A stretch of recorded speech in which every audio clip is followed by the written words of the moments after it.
Hello world, welcome to TYT Sports. Ben Mankiewicz here, a special show. We have a bit of a TYT Sports power panel.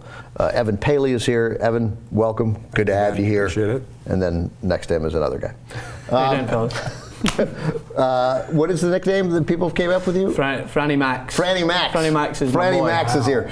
So the World Cup is well underway now. We've now because now we're learning something about teams because we've seen a handful of them play twice. Yeah. The U.S. is dealing as they get ready for a weekend matchup with Portugal in a place no one has ever been and no one will ever go to again, but is facing the possibility, in fact, it looks almost certain that they will play that game without Jozy Altidore. What kind of difference does that make? The way the United States set up their team is where against Ghana they've done a good job of defending basically until the last when they conceded the goal. But their escape clause was to, I'm guessing their game plan was to hit it up to Altidore and try and get him to hold it up because he's a big guy, his physique, he's strong, and he can hold it. But now that he's injured, they're going to have to completely alter that game plan because Johansson, who replaced him, that's not one of his strong suits, is to hold it. So I think they need to change. They need to hold possession. That is the one thing that they have to do to make sure that this game goes. Because you know the conditions are going to be horrendous. The humidity, it's going to be warm, and they're tired after Ghana because they worked hard. So the game plan needs to switch from like defending to hit up to Altidore to hold up, support attack. They need to hold possession. So they need to defend and keep possession and try and hit them on the counter attack. Because I will still Jason counter attack. It's difficult, like, to imagine a basketball team losing a player or a football team losing a key player and completely changing their strategy. Yeah. But you're saying that that makes sense, that they just can't do things the same way they would if they don't have him. If you give Portugal the same amount of possession that they gave Ghana, then you're going to be hurt a lot more. Yeah. Because Ghana, fair enough, Ghana they had good chances going forward and they took their goal well, but when it comes to it, they're not the same quality as Portugal. In Portugal, they did get smashed their first game thanks to a bipolar Pepe getting sent off. But they need to understand they're coming up against a much stronger opponent. And if you give them that much time on the ball and you don't hold possession, you're going to be tired and you're going to be susceptible to conceding. Evan, I will take your opinion on this even though you don't have an accent. I don't have the accent. The benefit that the U.S. team has in soccer is that you've got a coach in Jurgen Klinsmann who can change up not only the lineup but also the formations. And you're absolutely right. Missing Altidore is a huge miss. He's a powerful forward.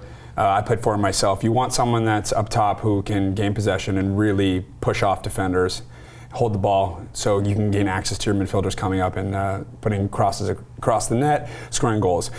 The advantage that the U.S. has is we've got Clint Dempsey. And Dempsey got kicked in the face, so he's already having breathing trouble. So one of the beneficial things for Klinsmann is putting him up top. Less running, especially in the conditions. He gets to play forward.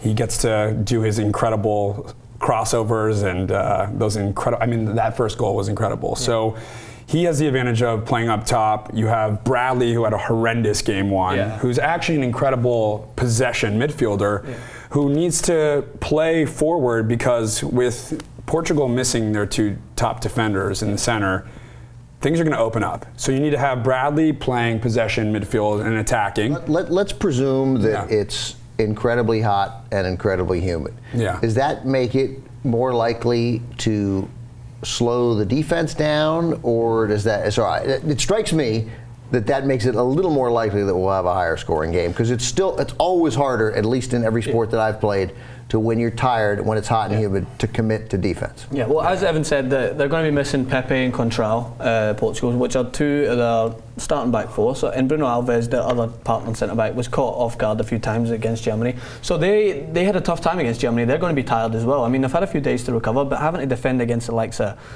Muller and Toni Kroos and all these guys for Germany, it's not going to be fucking easy trying to defend against these guys. But when you come up against a team like the United States, what I've seen against Nigeria is they were very good at going forward counter-attacking, I love that to say because it is essential when it comes to this, not only to defend, but when you go to attack, you need to attack as one and keep possession. The United States against Ghana were attacking as one, but launching it and losing it, which is just impossible to do at this level. They got the victory, which is fair play to them, well done, but they need to hold possession. We got to go, but did that victory feel, again, to experts as opposed to a novice who's into the World Cup, that felt lucky?